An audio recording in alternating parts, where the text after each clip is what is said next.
We have Enamorus coming to Pokemon Go, which means it's a newer legendary for most of us. A lot of us have not participated in the elite raids to get this Pokemon, but now it's going to be available for all of us since it seems as if they've scrapped elite raids in Pokemon Go. Maybe in the future it will hold something different, but as of right now, it will not. So what we're going to do today is we're going to go over Enamorus, all the top tips for this Pokemon, and then also where does this Pokemon sit in PvP, and as far as how strong is it as a meta attacker and what are my recommendations. So welcome to the Trainer Club. Here we go.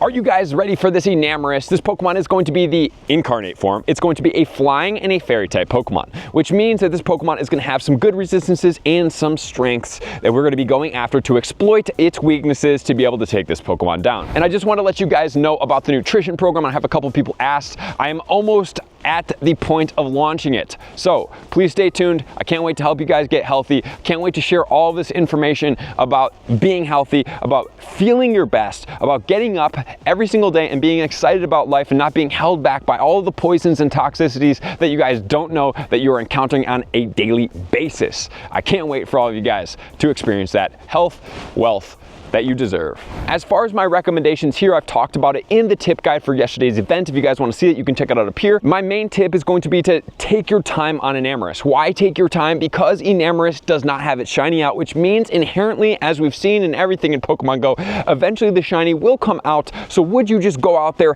and do a ton of these raids? You could, but then the shiny is going to come out and maybe you'll do more raids to get this shiny. So make sure to use your Mega level 3s when going after this Pokemon. We are in the season, we're getting 2 free raid passes a day, so at least take advantage of all those 2 free raid passes and use them towards Enamorus. If you want to do a little bit of the raid hours, there are 2 of them. You guys can go after this Pokemon and obviously participate a little bit more on the raid hour, which is what I will plan to do. But as far as going after and going hard on this Pokemon, not my recommendation, even though it is a pretty impressive Pokemon. So let's start off with Enamorus and its counter guide. Like I said, it's a fairy and a flying type. It's going to max out at 3,873 with an attack of 281, a defense of 162, and a stamina of 179. So this Pokemon is a pretty impressive attack stat, being that Mewtwo's attack stat is 300, just to put that into perspective, and this is a fairy type Pokemon that does get dual fairy moves. It's going to be weak to electric, ice, poison, rock, and steel, so it has 5 weaknesses.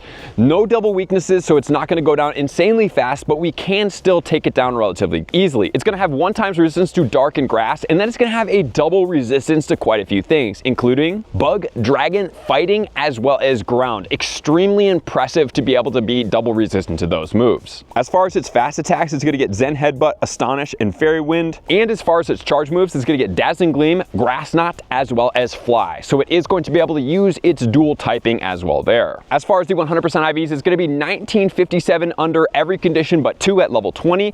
At that level 25 boost, it's going to be in windy weather and cloudy weather at 2,447, which you will find it at level 25. And then let's talk about the megas that you can use for this Pokemon.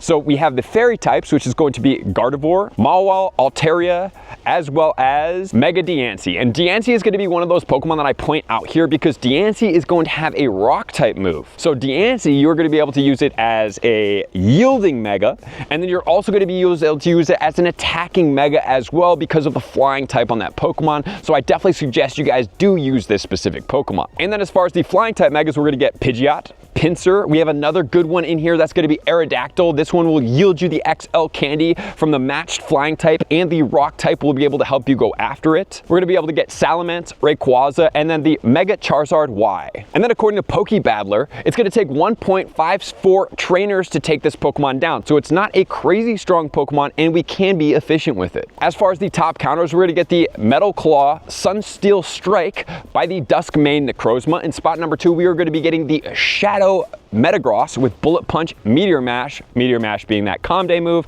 that you will have to Elite Charge TM into it. Number 3, we're going to get Shadow Dialga with Metal Claw and Iron Head. In number 4, we have Shadow Raikou with Thunder Shock and Wild Charge. In number 5, we're getting Lick and Sludge Bomb on the Mega Gengar. The one reason I don't like this Mega Gengar for this specific reason is it doesn't boost the XL Candy. And we have Shadow Magnezone with Volt Switch and Wild Charge, followed by the Mega Diancie with Rock Throw and Rock Slide here. Great Pokemon to be able to use. I don't think I've powered mine up yet. yet, but maybe it's time that I do power it up to at least level 40, even though my stats aren't the best. And another mega in here, which is the Manectric. Once again, don't suggest using it because while it is an attacker that does do decently well, it does not stack up for yielding you that mega matched candy. And then for the budget counter, Bullet Punch and Meteor Mash on the Metagross. You cannot go wrong with Metagross because the actual mega hasn't even been introduced into the game yet. And then we were going to get the Xurkitree with Discharge, Shadow Electivire with Thunder Shock and Wild Charge, followed by the Shadow Zapdos with Thunder Shock and Thunderbolt, followed by Therian Thunders with Wild Bolt Storm,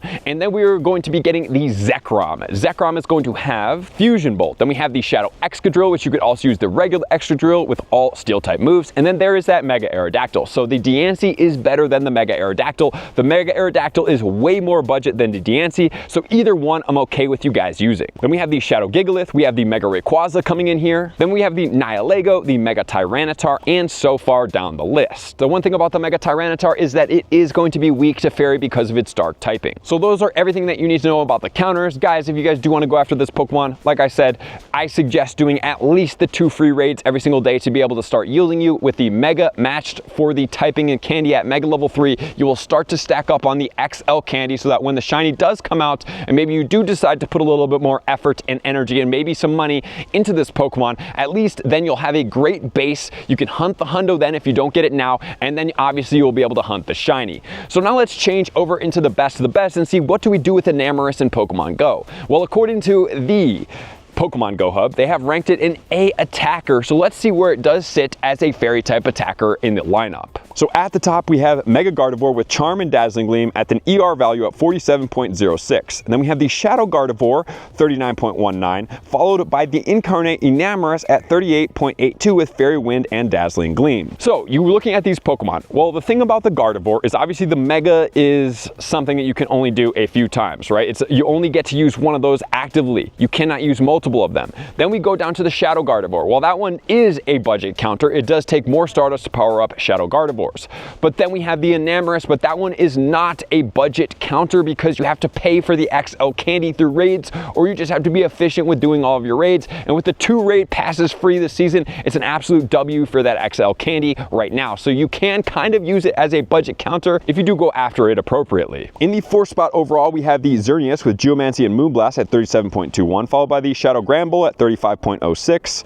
Then we're going to have a budget counter of Togekiss at 34.36, followed by the Gardevoir at 33.91, Gigantamax Hatterene at 32.38, as well as the regular Hatterene, which maybe you guys are like, well, the Gigantamax are strong. While that is true, you do not use those in the raid battles. So the Gigantamax system is independent of this raid system, so that's why it maintains that same ER value. Then we'll get the Sylveon at 31.66, and if you guys want to keep going down on the list, we have the Primarina, Shadow Donphan, which has double fairy moves, which is pretty impressive, the Granbull, the Alcremie, and the Gigantamax Alcremie at the bottom. So honestly speaking, from a meta attacker standpoint, the Shadow Gardevoir is a much better situation, but honestly, with the 2 free raid passes, I suggest you guys take full advantage of this and try to get as much of the XL candy as possible.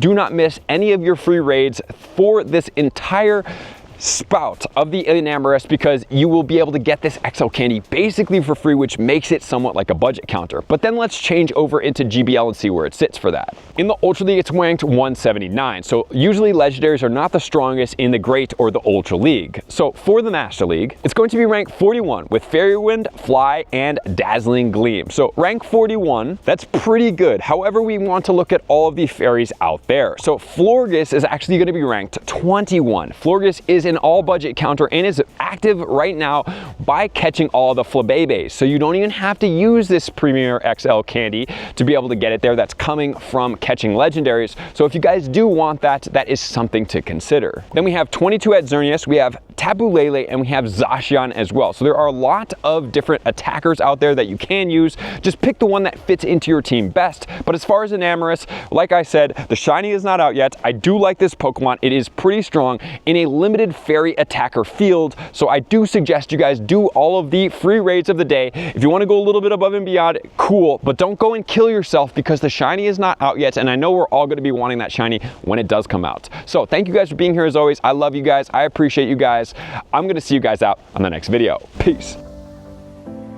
I want to take this time to thank everybody who supports me in every facet. It means the world to me, and an extra special thank you to all my Patreons. I greatly appreciate the extra support to continue to allow me to pursue Pokemon Go full time, allowing me to create my daily video uploads in the most timely fashion for everyone's benefit.